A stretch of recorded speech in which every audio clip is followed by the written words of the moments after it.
What's up, YouTube? It's Carolina Calvin coming back to you with another video. And I got my boy MG here. We want to give a review of Luke Cage Season 2.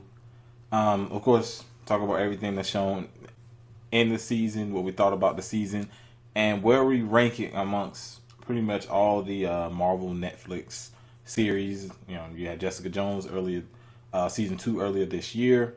Daredevil Season 3 is going to come up at the end of this year. And, you know, of course, you got Punisher and Iron Fist in the future and whatever else they plan on doing. We're going to talk about all that. But Luke Cage Season 2, I'm just going to go and tell you right now, I like Luke Cage Season 2 way more than 1. 1 had that, at like the midway point. And by the way, there will be spoilers if I didn't already say that. But Season 1 had like that, at that midway point, it had a drop off. Just because they had a villain change, because they killed off one of their villains, and I thought that's what really hurt that entire season, was that the second half of the season had a drop off. Season 2 did not have that drop off. I thought every character that was involved with Season 1 was just as good, if not better. Mainly speaking, in Mariah's case, who's she was one of the main antagonists in the first season. She was way better in Season 2. Shades was also pretty damn good. He was good in Season 1. But he still, he stayed good in this season. I thought the acting from a lot of the characters that were seen in Season 2, they did a better job. Coulter, who's the main guy who does Luke Cage, me and MG always had this problem with him, was he looks the part, but it was mainly his acting wasn't as strong. Especially in comparison to some of the other people that were there. But he always looked the part, so we kind of overlooked it. But I felt as though in Season 2 he did a way better job with his acting. Much better than it was in Defenders. Better than it was in Season 1 of Luke Cage. So he did a really good job. Also, there's another character who had his Season 1 of the Marvel Netflix series, who's in this series that we're going to talk about. And you saw the change with his character. Great change. Can't wait to see his season when it comes up. But what did you think about this? What did you think about Season 2, MG? Well, I'll save my rating for the end, so I won't give that part away. But definitely think it's better than Season 1. Far more consistent than Season 1. Season 1, you pretty much had that first half that was really great, and then it tailed off at the end because of the villain Cottonmouth being killed off. And I think, when it comes to Coulter, and this is something I have to actually give him credit for, because I think Season 1, when you just mentioned, the difference in his acting from 1 to 2 and how much better it's gotten, I think I got to give him a little bit more credit for Season 1 for the simple fact of the cast he was around. He was going to be outshined. When you talk about an Alfred Woodard, right, who's a legend in the black acting community, and you talk about Mahershala Ali, who just was in a movie that just won an Oscar. Yeah, he just won an Oscar. Yeah, right. And then you look at the guy who played Pops, right, who at the barber shop, right, who he's been known.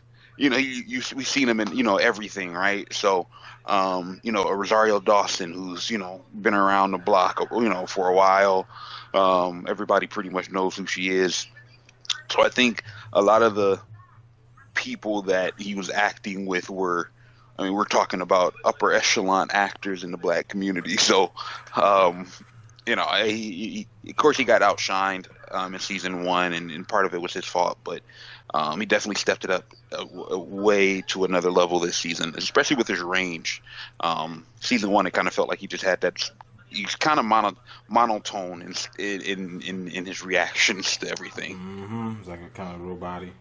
Yeah, and I think part of it's because of how they wrote the character too. Yeah, because this year they wrote him a little bit differently. Like a brute in Season 1, he's like big. He's pretty much a big meathead kind of. Yeah. Kind of type script they gave him.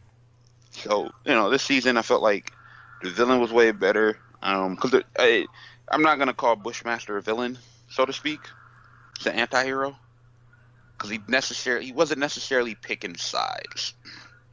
And he was really just trying to get rid of, Black Mariah anyway. So, But you had that. I thought the character development was better as far as individual characters. Pretty much every character got a huge step in their development, with the exception of a Claire who wasn't there for long. She was only there for like the first 3 episodes, but she's already developed. I think she's at a point. Yeah, because she's been in every series. She's the only yeah. character that's been in every series. There might have been a scheduling conflict or something as to why she didn't, she wasn't there, so to speak. Yeah. Because she's an intricate part of this whole thing they got going on, and they don't have plans on getting rid of her from that I know of. She was the one thing that unified, like, if you see Defenders, she's the one thing that unified all the characters. And so I definitely think she did it. She was good for what she was at the beginning. But even Misty, right, where you kind of start to see Misty start to question the legal way of doing things. And even though she's at a different point at the end of the season, I kind of think she's starting to kind of come around to the idea that doing it by the law isn't always the best way, which kind of might lead into that whole her and Colleen thing eventually. I do. Yeah, because she's gonna have to lead a police force to do it, and she's gonna have to open up her own private her own private firm to do that, right? So Nightwing, basically. Well, they couldn't call it Nightwing, but Daughter of the Dragon. So I think they did a great job with character growth in the season. Yeah, because like you saw with Misty dealing with, of course, losing her arm, she kind of felt useless, and then it took her time to because at first she didn't want to get, because of course Danny, he extended his hand, so to speak, no pun intended. He extended his hand to okay, I can get you a new arm. I got majority stake in the company. I'm a billionaire. I can get you a new arm, but she didn't want to take it because she didn't want help from no one, because she never really, she was never the type to ask for help from someone. She had to learn kind of like humility. Yep. So you saw like different characters talking to her, and you kind of saw her early in the season, kind of like she didn't give a shit. She went back to the police force. She didn't really care.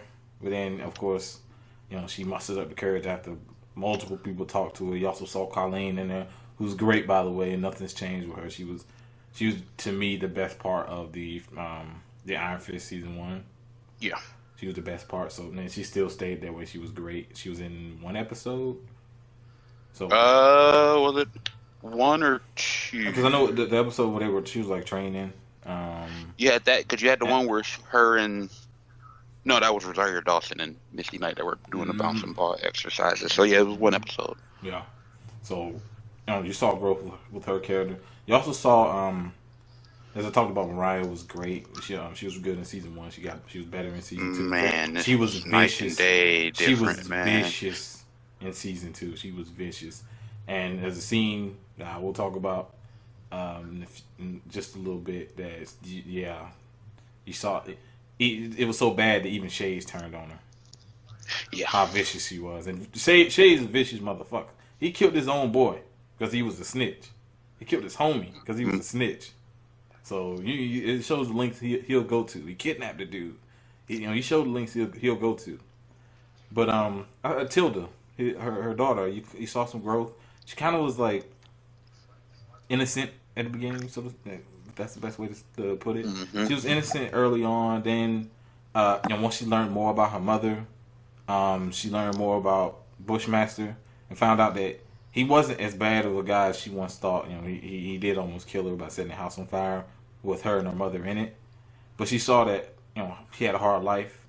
Learned more about Luke Cage, of course, like I said, her mother, and you saw her character change as the season went on. And I do remember that. I remember the actress in some other stuff. I've seen her in some other stuff. But she did a great job. And it's a character that you wouldn't expect growth from. You expect her to kind of show up, her to be there. She's the daughter, but they showed some growth with her character as well. Oh, I think that key moment was Shay's always mentioned this with Mariah was because Cottonmouth was the first person that she killed, that Mariah killed. Mm-hmm. And Cottonmouth always said it. Shay's always said it gets easier after your first kill. Yeah, and I think that kind of set up her daughter, kind of that storyline. Mm-hmm. So yeah, definitely gonna. And not to talk about the ending before we actually talk about the ending, but the ending was really good for season 2, and it's an ending that I didn't expect. You know, there were some things that I probably could have predicted that happened, but definitely not one big thing. But I say one thing. One of the characters I didn't like. I didn't like that character, D-Dub, whatever his name is. I didn't like that character. He just came off as like a freaking fanboy. He was. Yeah. I didn't like him. He was kind of like, this is the beginning of the season. Luke Cage was like kind of like the celebrity. You know, he was a celebrity in Harlem. He had a fucking app that the dude had made. He had merchandise that the dude had made. He was on ESPN. They found a way to put Jamel Hill in the damn show. Yeah. They found a way to put Stephen A. in the show. Well, I think they just wanted black people. Yeah, I guess. Not that many black people at ESPN nowadays, so. They picked probably the only 3, didn't they? Yeah, because Michael Smith, Jamel Hill, Stephen A. Smith. That's it. And No, trying to think, was there anybody else? That might be. You had to dig. Not no one really known. But he everybody knew who he was. People, he walked down the streets. People wanted to take pictures. He kind of didn't like that, but he did, in a way. You know, hence why he showed up to a lot of the public stuff and things like that. But and this is coming off Defenders, and they literally called one of his nicknames like the Harlem Boogeyman and stuff like that. That was literally one of his nicknames because he was just going around taking out all the drug dealers and stuff like that. That's pretty much how it started. Mm-hmm. But that was the character I didn't like that character. I didn't like that character. Same here. I didn't like him to the last episode. Yeah, because you saw kind of like a change. Where he got Buck with where he started getting in Luke's face and got Buck with him. Yeah, he's like, man, he's like, you pretty much becoming what you're trying to stop. You know? Mm-hmm. So it's like I ain't down for that. And he pretty much is like, I'm gonna sell all this merch and buy the shop and throw you up out of here. I was like, okay. Felt like your one good point in the damn season. For the most part, you were like a nuisance, always showing up like he was there. Motherfucker was selling DVDs when Bushmaster beat up Luke Cage. Bruh, he was selling DVDs. Like, how you make the DVD? He had a whole table full. How you make it that quick, dog? It just happened. How is that your homie though? And you doing that? That's what I'm saying. That's why I didn't like that dude like that, because he was just trying to make money off the dude. So I didn't like him for that reason. But mostly everybody else, I thought everybody else was pretty good. You know, Bushmaster. I didn't like his dad at first. Yeah, his dad was like. At first, it was rough, and then it got way better. Yeah, his dad was like really uptight. Kind of didn't want him around and stuff like that. But he eventually turned around, especially like let's say like midway point of the season. Yeah. Yeah, he started to have that turnaround. His character improved. But for the most part, mostly everyone else I thought was pretty good. Like Bushmaster, I like Capoeira. I like his fighting style. So I thought that was just fun. Yeah. Just to see the fight scenes with him, just to see how he fights. He's a fucking big dude. But just to see him fight, I thought that was pretty cool. And this one guy he killed. He like took the knife across his eyes. Like he like dug into his head and took it across his eyes. Like probably one of the most vicious kills I've seen on any of the Marvel Netflix shows. Well, maybe not more than some Punisher's done, but still, it was one of them. Well, yeah, it's up there. I mean, the Mariah one. Oh man. I guess we can get to that. We're just fucking jumping around anyway. Probably one of the most vicious scenes. It's the most vicious scene in the entire season. She goes into the because she has shades to pretty much tell Bushmaster just to see where he goes. In his off time, he's like real secretive about it. But he eventually finds he goes to a Jamaican restaurant. I cannot remember the name of it. Gwen's. Yeah, that's it. No, start with a G. And he eventually kidnaps It's not his dad, but it's like the dude's like his dad. I think it's his uncle. Okay, yeah, you're right. It is. It's his uncle, and his uncles have pretty much raised him and stuff like that. And he kidnaps his uncle, obviously, to ordered by Mariah. And he didn't think things were gonna go the way they did. Of course, they interrogate him. He doesn't give him any information. And speaking of his uncles, I thought his uncle was pretty good for the brief times he was shown. He was always against what Bushmaster was doing, but to get the strength to fight a guy like Luke Cage, he was pretty much doing voodoo. Essentially, he was doing voodoo, but it poisoned him, and it was less effective, kind of like a drug or whatever you take. And he was against everything he was doing, but because the guy was pretty much because Bushmaster was pretty much out of his mind, he really couldn't reason with him. But he eventually paid for everything Bushmaster did, because after he got kidnapped, they took him back to Gwen's, and they found out one of the chick who was like, who was pretty much working undercover right under Mariah's nose, gave him all the information. The guy Piranha, who she had a deal with earlier, because she was trying to be a little bit legit at the beginning. At least it seemed that way. She probably was, but she tried to be legit. But Bushmaster wasn't having that. No. She literally opened the door to a new spot, and there's heads on the pike right there, like on live TV. It's crazy. But she sees one of the girls who pretty much was the cause of like everything happening, because of her information that she was given. Bang! Shot her right in the head, cold blooded. Shot her sister, whoever that was. Then just shot everybody in there. Mm-hmm. Then the dude, they had him, Bushmaster's uncle, I cannot remember his name. They had him blindfolded. They unblindfolded him, you see all those people dead. Then they pour alcohol on him, light him on fire. The motherfucker burning. He was burning for like 15, 20 seconds. Yeah, he was burning for a minute, and it was because of that. It was that whole thing about the rum, the Bushmaster rum. Yeah. Kind of that voodoo type shit behind it, where it just don't burn you, but it takes your soul. And then she just cold. She's the one who lit the match. Cold blooded, shot him. Bang. And Shay's like, yo, it wasn't supposed to go down like this. He's like, yo, it's not supposed to go down like this. Even he was like, hold up now. I killed my homie because he was a snitch. He was working with the cops. And you gonna just kill all these people like that? I thought we're just trying to get Bushmaster. We ain't trying to kill all these people. Even though he's been a part of killing a bunch of people. He was he's obviously not all there. Yeah, he justifies it with saying that there's rules to this shit. Yeah. But a lot of shit he justifies it as either they were a snitch or they did something to turn their back on them, but that he ain't killed nobody just for no reason. But she was in there. She was just random people that were in the restaurant. You were in there, you were dead. Only chick that survived, I believe that's his aunt, right? Yeah.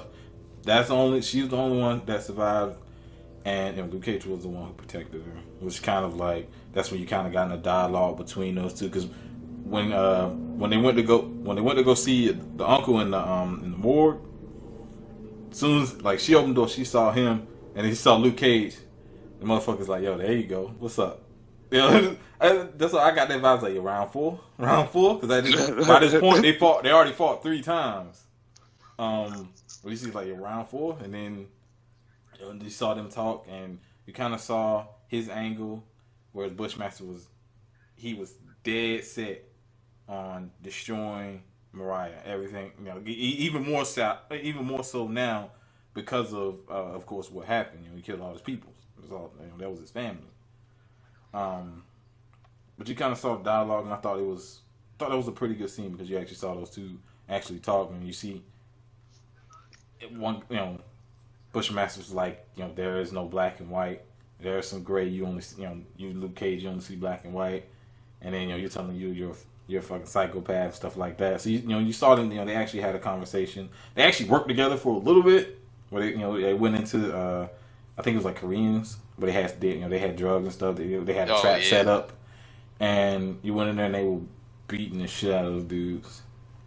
But a lot of great scenes. There's some scenes we didn't even talk. I didn't even bring up. But there's a lot of great scenes. Did you notice any Easter eggs? I know I'm doing a lot of talking. Well, I know that one thing they changed is that Misty's arm in the comics was built by Stark and not Rand Industries. It makes sense for Rand.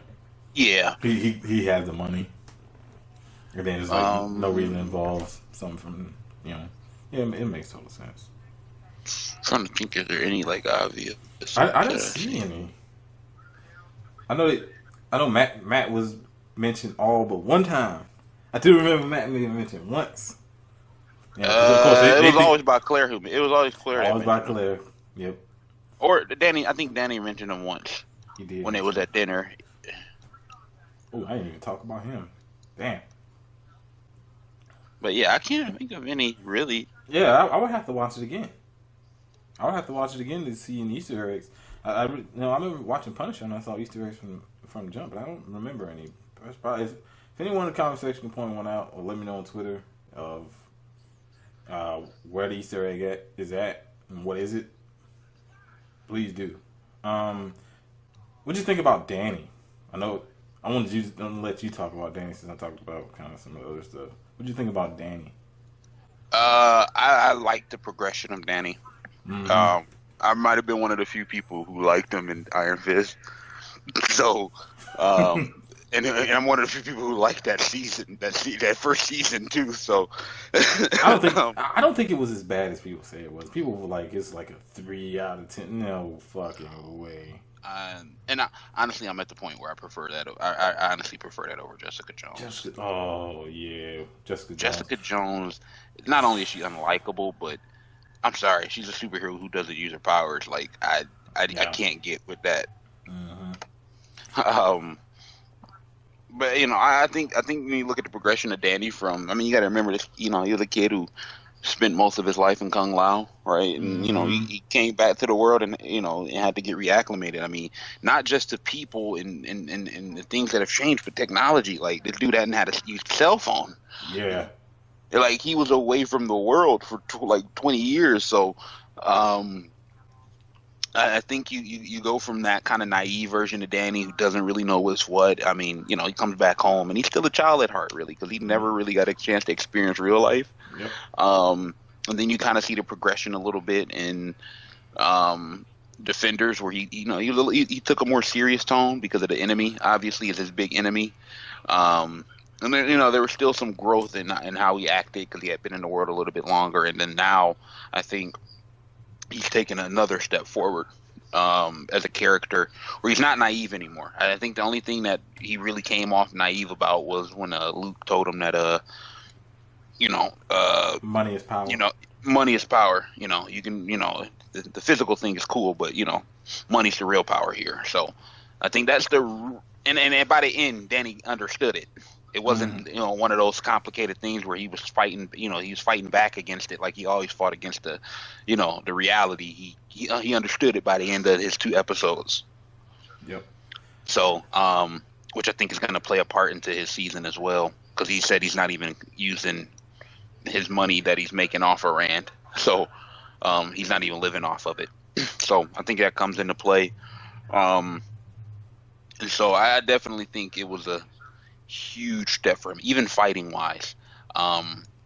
His fighting is still not as fast as I would like it to be, but the movement is way more fluid. You can definitely tell he's been training, which I heard before, which I heard he was doing after Defenders, that he was really ramping up his martial arts training.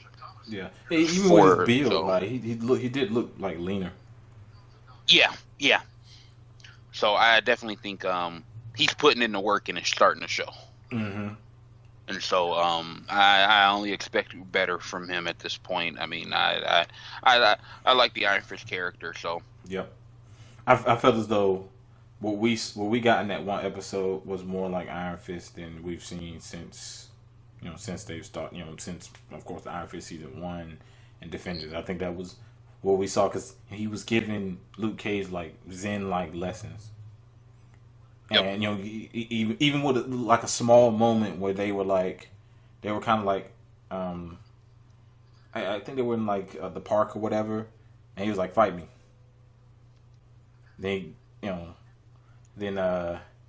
he got Luke. He juked Luke Cage out, got him to fall. He said, "You see, you fighting with anger." So he kind of gave like that felt more like Iron Fist, from the comics, and even their interaction together, even in the comics, that felt more like it than we've seen, that we've seen in Defenders, and this is, to me, is a good direction for Iron Fist. Hopefully, they keep it around for his season 2, which will come up next year. But I do like the changes. And they had a really good fight scene. They even had like a cool combo. Oh, that was combo tag. man. That was dope. That was dope. So it was good to see. And they did this so to say, here, look, see how we changed Iron Fist. This is what you got to look forward to. So they know people weren't too high on that first season of Iron Fist, mainly because of the Iron Fist. Oh yeah, I think a big part too is they had a long-term plan in the first place, and people kind of just were impatient with it and didn't really give it a chance to play out. Because I mean, just think about the point where we're at. Yeah, because I mean, just think about the point where we're at now. Like Daredevil's been the consistent show, right? Mm-hmm. But then you look at Jessica Jones season 1 to 2, and then you look at Luke Cage season 1 to season 2, and kind of where we're at this moment in time versus where we were, after season 1. Yep. Where it's kind of like you see the progression of the characters, and now we kind of have a way better idea of what these characters are, including Iron Fist. Where it's like, well, Iron Fist isn't the most unlikable out of the 4. Not even close. It's got to be Jessica Jones. Easily. After season 2. Yeah, she's such an unlikable character. Like, and I don't mean that in a good way. Yeah. Like, an unlikable character would be somebody like Diaz off Arrow, right? Yeah, where you like the fact that you don't like him, right? Because he's a real villain. But Jessica Jones isn't supposed to it's not supposed to feel that way. And I think, honestly, Jessica Jones right now is basically fucking Sex in the City with a couple fight scenes. Mm. She was better in Defenders than what I saw in season. I didn't even finish season 2. That was a big. By the way, folks, that is a big reason why we didn't review it, because I didn't finish it. it. MG finished it. I struggled. He grit your damn teeth through that shit. But I got to like episode 8. I was like, nope, can't do it anymore. Yeah. I'm done. I can't do it anymore. The ending was horrible. The villain, like all of that was just trash. So that was clear. So we can go real short review based on what we've seen, what I've seen. Kilgrave clearly carried season 1. She wasn't as annoying, obnoxious in So who? Kilgrave. Yeah. He carried it in season 1. He definitely carried it in season 1. And you kind of see what she's supposed to take. Without him being there, she's supposed to take more of this bigger role, and she was. A lot of stuff fell flat in that season 2. In defense, I liked her in Defenders though. She wasn't that bad in Defenders. She was decent in Defenders. She was willing to help. She kind of played the background of Defenders too, though. She did. She played the background, and so did Luke Cage. Luke Cage kind of played the background. It was really mainly about Daredevil and Iron Fist. Yep, because they had more to do with the hand. With the hand, pretty much. Yeah, but I don't think, and I mean, I hate to say this because I mean at the time, season 1 of Jessica Jones, I mean, I gave a pretty high grade to, right? Mm-hmm. Because it was a good season at the time, but now looking back, it hasn't aged well. Because now, after seeing season 2, anytime I go back and watch anything from season 1, I'm like, I hate it. I hate this. I still think the interaction with her and Kilgrave, he clearly carries it. Kilgrave's the man. He clearly carries, and that's why I still hold in high regard. You kind of remove Kilgrave from the equation. As you do in season 2. Right, and you kind of like, I didn't like Trish in season 1. Oh man! And in season 2, it got really bad with her. She definitely had the outside of what's the lady she's like the lawyer. She was in she was in Iron Fist as well. Season 1. Yeah, I like her. what's her name? She played Trinity in I Matrix. can't think of it, bro. I don't. Jerry Hogarth. No, that's not her. Ooh, I can't remember her name. Damn. What are you talking about? She played Trinity in the Matrix. Yeah, that's That's her name? Hogarth. Yeah. Huh. Her first name's Jerry. Really? Huh. Yeah. It was something else. Is it Jerry or Terry? It's one of those two. But I thought she's definitely one of the better supporting characters. Good. She's been the better supporting character. She started to steal the show in season 1 because if you remember all that stuff that was going down with Kilgrave, Mm-hmm. and then remember when she got cut up real bad, or who was it? Or was it her girl? Something happened where she tried to save the doctor in season 1. I think so. Yeah. And yeah, so I think they covered up a lot of the faults of Kristen Ritter and that Jessica Jones character and Trish as a character and the girl who plays her. And I think honestly, like I said, going back and looking at season 1 now, it's less impressive to me, considering I know what they're angling at and kind of just being able to take all the pieces for what they really are. And if that was just a standalone season and they never did a season 2, that'd be cool. Yeah, because you got a kind of bad taste in your mouth after watching season 2 now. But after season 2, you kind of realize like what they're doing with Jessica Jones and kind of the direction they're going. I mean, it's one thing. Season 1, it's okay that she doesn't use her powers all the time, right? It's season 1. They're trying to tell her origin, right? She's dealing with somebody who can control her. And she's kind of reluctant to use her powers because of how Kilgrave made her use them, right? To hurt people. That made sense in season 1.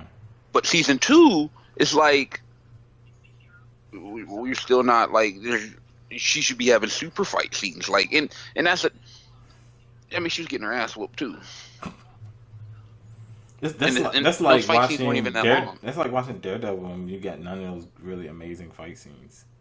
Yeah, all the fight scenes are literally, okay, she throws a punch, somebody else throws a punch, then somebody gets thrown into a wall, and that's it. Garbage. And I'm like, you're a superhero. You got super strength. I want to see more. Like, come on. So yeah, Jessica Jones definitely takes that season 1 takes a hit for me, kind of just because of season 2 did it no favors in terms of how it was aged, because I have zero interest in going back and watching season 1 now.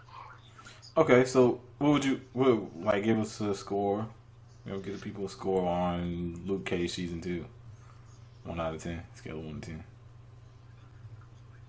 I have a hard time choosing where to rate this one because I feel like I really feel like you could argue this season had the best ending out of any of the seasons. Oh, hell yeah.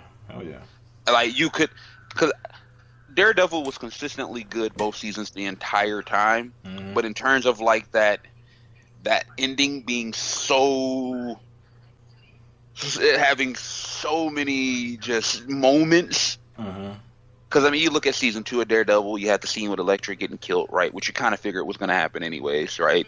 And you had Punisher who showed up for a quick second to snipe my man, and then he went and killed my man who was setting him up, right?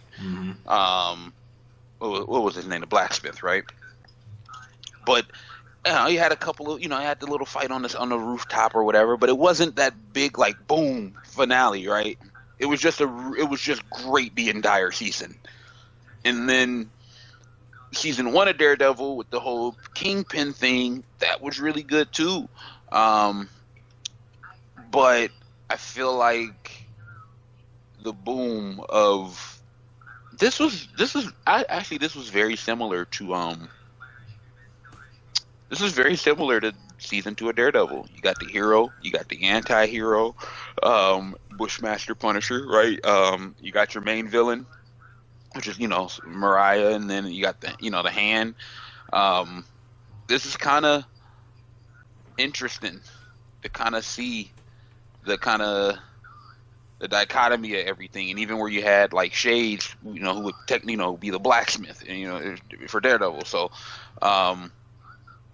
this was a really interesting season, but I feel like they've had the best finale out of any I can agree with that. I can agree with that. And That honestly, finale was great. episode 10 through 13, you could argue might be the best stretch of episode. Might be the best 4-episode stretch As out a of matter any of of the fact, shows. tell the people what the finale for Luke Cage was, because we didn't tell them. If they didn't, of course they probably already seen it if they watching this video. So literally everything from season 1 into basically come full circle. Mariah's daughter, she realizes that it's her destiny to be a mass murderer and a gangster, and she actually kills Mariah. Mm-hmm. So you got that. You had I'm trying to hit the side characters first. Bushmaster. Oh, Shades pretty much gets arrested because he had a deal with the police to turn in her. But when she died, the deal went with her. He snitched on Mariah. He told the whole story to the police, every little detail, and he turned on her, and because he didn't like his moral compass started to kick in. Like, there's a code to the streets, right? And Mariah was breaking the code. He didn't like the new school way of doing things without any type of rule, without any type of street code. And so he completely turned on Mariah, and he was turning her in, basically. All he needed was to get the gun. That pearl-handled revolver to turn her in. And when Mariah got killed, the deal was contingent on Mariah being convicted and sent to jail. And since she got killed, that deal no longer stood, and all of his testimony, which they warned him of, which should have been a big little hint. They warned him that his testimony can be used against him. And boom, there you go. They got him red-handed. He admitted to everything. Mm-hmm. Bushmaster, he literally went to the extreme depths to get to Mariah, and everybody basically at the end had to fight him off. Misty with her bionic arm, and Luke Cage and Shays and Mariah, like they were all trying to fight this man off, because this man had took the super dose of Nightshade and was this man broke through like an 18-inch steel door, like he wasn't playing. And he was actually giving Luke that work, and Luke almost killed him. Yep. Luke got to the point during the show, and this is kind of the turn I'll get to with Luke Cage, but Luke almost killed him, and eventually at the end of the season, you kind of get Bushmaster going back to Jamaica, basically with his family, kind of, and I don't think it's the end of Bushmaster, because in the comics something similar to this happened. I mean, there's been different versions of Bushmaster too, but something similar in the comics happened where he ended up gaining. There was a way he ended up going through a similar process that Luke Cage went through. That Luke Cage went through, and he ended up getting the powers permanently. So, but he didn't always have them permanently at first. And then eventually he had a snake-like form, right? But it might have been a different Bushmaster, because there's been like 3 or 4 different Bushmasters in Marvel's. That's kind of been a role that's been passed on. So but they're not gonna do that. Yeah. So that part was, I mean, and even if you look at Shay's importance, I mean, his son eventually became Power Man later on down the line. But they haven't showed anything about Shay's having a kid yet. But his son eventually became like the 4th Power Man, where he basically had Iron Fist type powers, where he could absorb chi from people, and he would gain temporary super abilities like Luke Cage, and he would turn red. So, but yeah, overall, that Bushmaster, he was an anti-hero. His motives necessarily weren't Luke Cage. Oh, at the beginning they were somewhat Luke Cage, because he seen Luke Cage was kind of on a pedestal with kind of how he was talking and handling himself, and he got the big head and ego, and Bushmaster knocked him off of that peg. Right? Yeah. Because he was like, this dude can't run New York acting this way. So he knocked him off of that peg, and then him going after Mariah. He just wanted Mariah dead because of what she did to his family and what Stokes' family did to his family altogether. So I thought Bushmaster was a great character. Yep. Because it kind of calls your moral compass into kind of question, right? Where you kind of got to pick sides, but you don't want to, because you still want to see the guy win. Mm-hmm. And then Luke, the transformation from at the beginning of the season being so being so confident and not having all the ego in the world, right, to him kind of transitioning into having anger issues, and a lot of it stemmed from his father, his relationship with his father, and stuff not getting better in the streets and not being able to put away everybody that needs to get put away, and he was fighting a never-ending battle, and it started to get to him mentally. And you kind of seen that come into play at the end of the season, but he lost Claire because of his anger, and he was pushing everybody away from him. And pretty much that it came to one point during the season where he had lost everybody because Claire left. My man, who used to be his manager at the barbershop, ended up going to California to give his daughter his liver or kidney, whichever one it was. Misty kind of started to see some changes in Luke that she really wasn't liking, but they worked that out, whatever. But at one point, he had lost everybody pretty much. And he had lost, he couldn't stay in the barbershop anymore. They were losing the lease on that. And he got to the point of desperation where he had to start working for money, which you seen that. Iron Fist came along and kind of helped him quell some of those issues, along with kind of just going through what they went through with his dad. And, he kind of found this calm. But then at the end, he figured the only way to stop the crime was to actually regulate it himself, and he became the crime boss of New York, Harlem, so to speak. Yep, because Mariah and her will put his name on that hotel, that club that you seen in season 1. The whole entire club was in his name, so he's now pretty much running the club. And you saw how, and he's wearing a fancy suit. He got kind of his guys helping him out. One of his guys that was there, you saw him every now and then. You saw him, and even in his last conversation with Misty, you kind of saw that was like a change. Though that change that MG was talking about at the end was like, I'm gonna work. Kind of like I'm above the law type attitude. The law hasn't done nothing for us. So you put in, you see what happens when we put it into our own hands. So you can kind of see that attitude with him is a big change. So it's gonna be great looking forward to season 3 or anything. He's a full-out criminal now, though. Because remember he when he went to the Italians, he told them, "Look, you can do whatever you want as long as it ain't in this little circumference. I'm not worried about stopping you no more. Just don't do it in Harlem." Yep. Right, and then at the end when Sugarhead came in and he was telling Luke Cage something, he looked at Misty and like, Misty had to go. You can't hear this type of information because we criminals.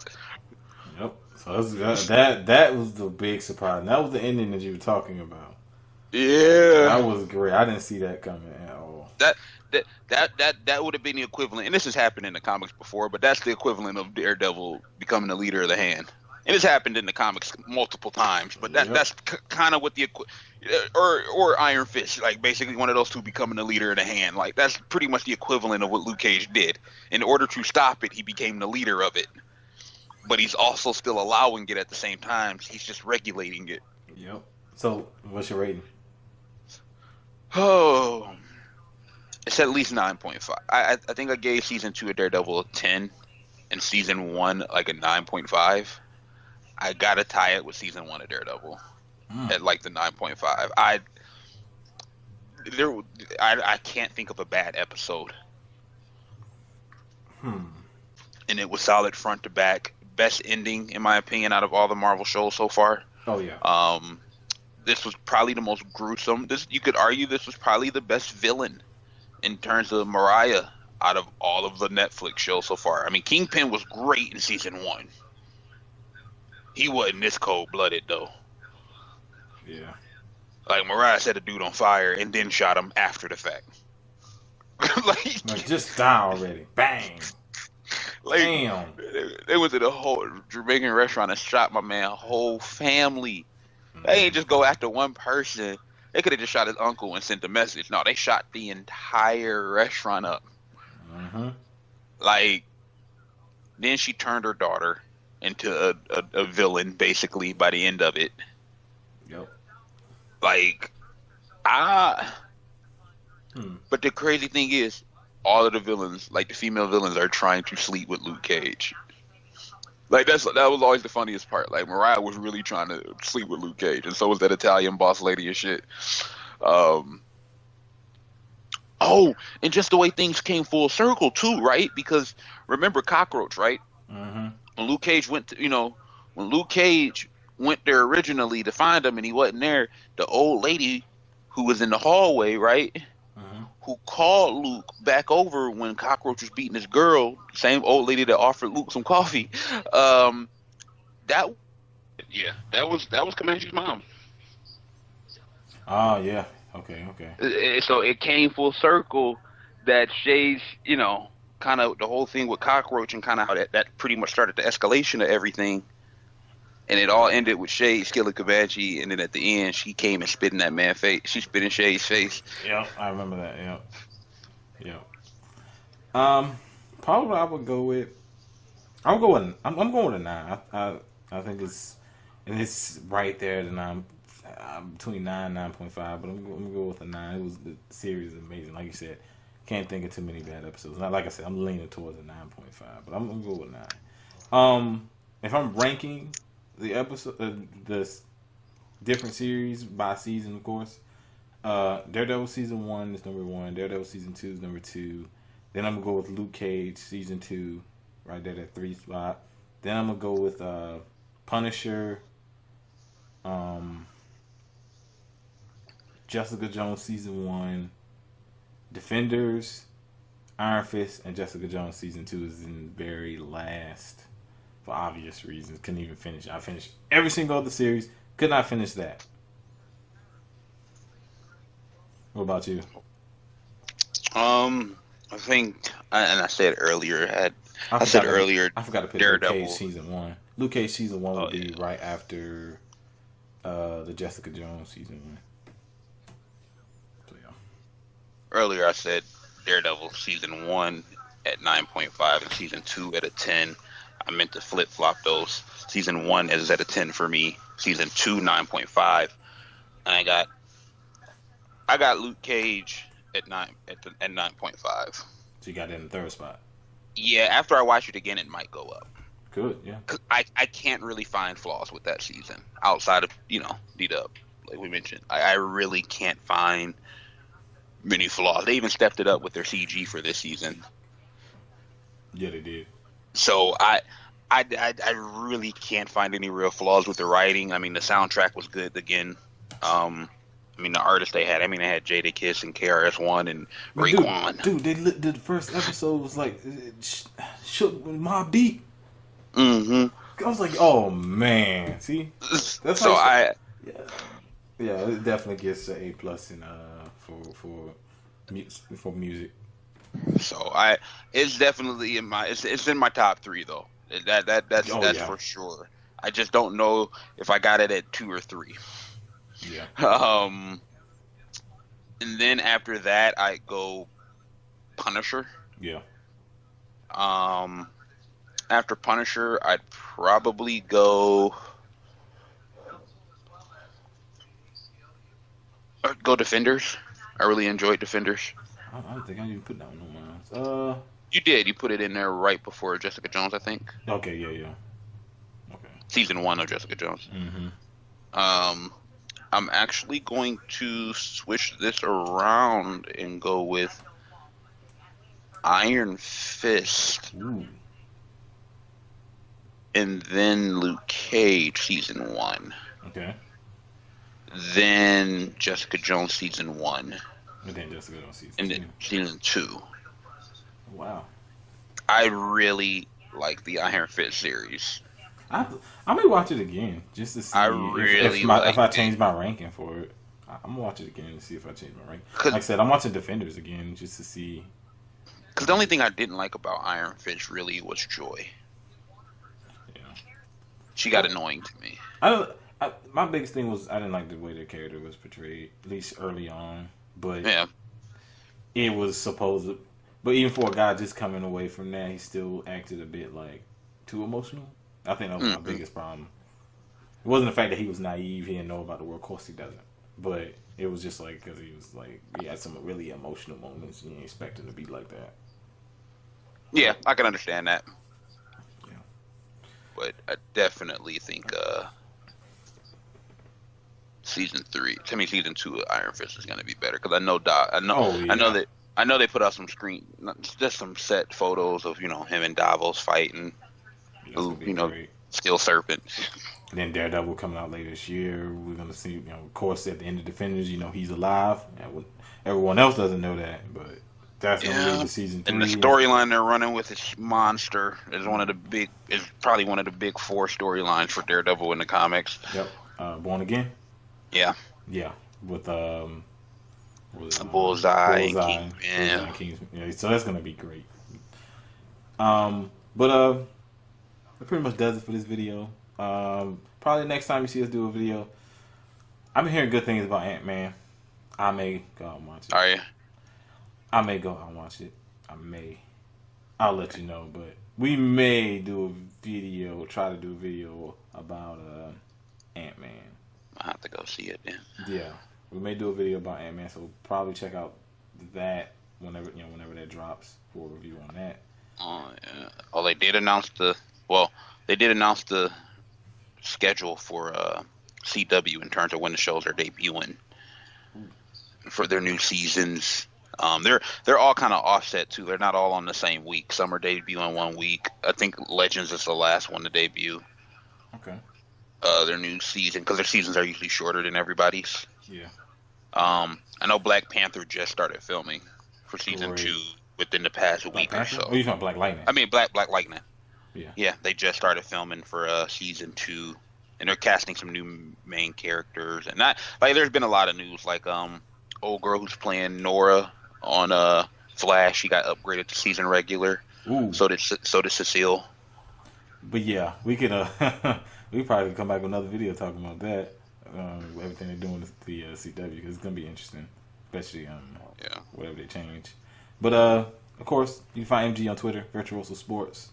Like this video, hit that thumbs up button. If you haven't already, please subscribe. Oh, how could I forget this? Blitz Sports Network.